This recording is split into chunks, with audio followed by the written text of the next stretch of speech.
Okay? Naapoy mga gitawag na to og inherently bad act. Unsa man ni sila mga inherently bad act? Kato ning mga, for example, rape, the act of raping, the act of killing. They are inherently, by its very nature, it is evil. Okay? But we also have what we call indifferent act. What are these indifferent act? Like, for example, as I have mentioned earlier, like eat, no? To eat, okay? Or to walk, okay? The act of walking, or the act of uh, walking, or the act of running, they are actually an indifferent act, okay? Because we don't yet know what is really the purpose, okay? So, mao ni ang ato ang timan-an nga maka already in the act itself naa na tay mahibal-an nga kanang gitawag na to og morality, kanang right or wrong, no? So the act of raping, bisag unsaon nimo nag justify, mali yun na. So mao nang usa sa mga gitan-aw sa determinants of morality. Tan-awon nimo una ang imong action. Now ikaduha, let us proceed to number 2, the end or purpose. When we speak of the end or purpose, it is about the intention of the agent. The end here spoken of is not the end of the work, for that pertains to the object, but the end of the workman or agent. So no matter how good the object of an act may be, if the end intended is bad, the act thereby vitiated. So, an act that is good may be spoiled by a bad intention. Thus, to praise God is good in itself, but if in so acting the intention is to to dis, to play like the hypocrites do, no? So the act is morally bad. Kanang bang nagpakaroon ingnon ka ba, no? Niadto ka og simbahan pero ang imo lang tuyo didto dili gyud ang pagsimba, dili i-impress lang nimo ang ubang tao ba nga nagsimba kunuhay ka, pero sa tinuod wala jud na sa imuhang intention. So diha sa ikaduha nato nga basis sa morality, tan-aw nato ang unsa jud ang imong intention, good ba imong intention or bad. So ang usa ka action, bisan pag sa tan-aw nimo the act itself is good, but the intention is bad, it becomes bad. Mao nay the kamatuoran din na, no? So a good end is also important. It and in the other hand, even if your intention is good, okay, it cannot justify a bad act. We are never allowed to do evil that good may result therefrom. For example, kanang gihimo ni Robin Hood, no, nga nagrab siya og bangko niya ihatag sa mga pobre, dili man na pwede nang ingunana, no? Like for example, kanang ato na lang kung sa ikaw nga estudyante, it's either kung lalaki ka nakapabuntis ka niya dayon ang babae kay nabuntis ana, no, niya ang inyong intention kay kanang ipalaglag ninyo kay para dili magantos ang bata, or dili ninyo ma-disappoint yung ginikanan, or para maka straight mo sa inyong pag-eskwela. Maybe makaingon ta nga ang imong intention kay good pero the act is wrong. Kanang mo patay mga na abortion, so dili gina pwede. So mo nang naay mga actions nga good, na po actions na bad, pero kung moabot ta sa punto nga mga indifferent acts, tan-aw na to ang end or purpose, ang intention. And then we are warned nga naay mga actions nga even if good nga act, but the intention is bad, mahimo gyud siya nga bad actions. Okay? So now let us proceed to the third determinants of morality, and it is about circumstances. So when we speak of circumstance or circumstances, it is actually referring to the circumstances of time, place, and person. So these circumstances have their part in determining the morality of an individual act. So the moral character of an act may be so affected by attendant circumstances that an act is good in itself, may be evil when accompanied with certain circumstances. For instance, example, it is good to give drink to the thirsty.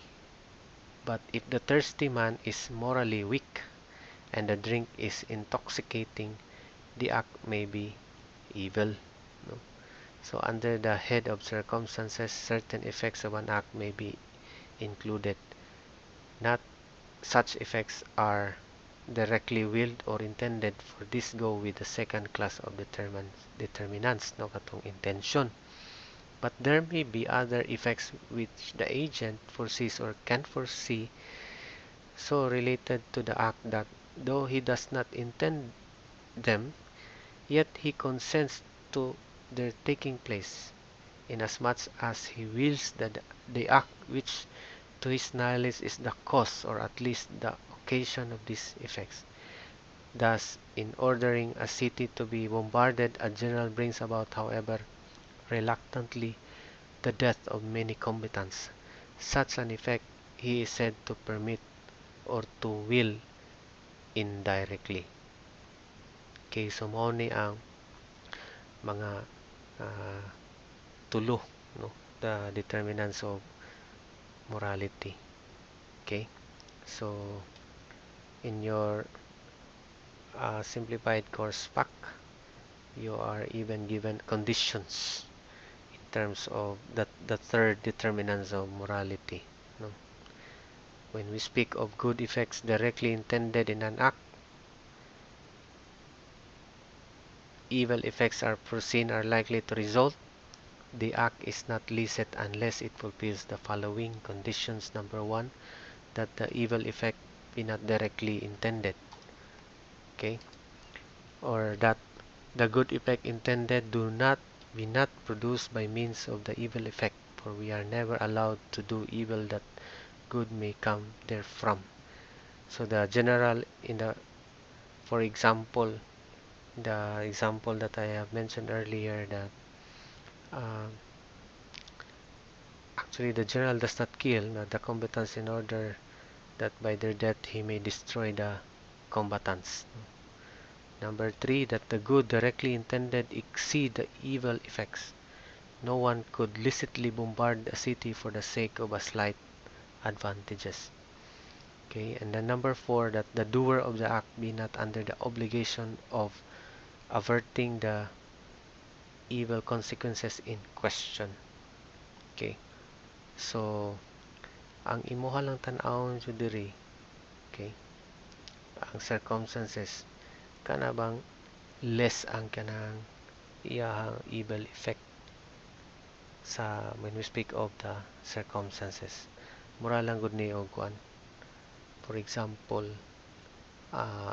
circumstance, no? For example, estudyante ka niya, gisumbag nimo imong classmate. Okay. So, ang circumstance is that you are ang gisumbag nimo imong classmate. Lahi ang level, ang degree niya kung pananglitan estudyante ka niya. Ang imuhang gisumbag ang imong program head.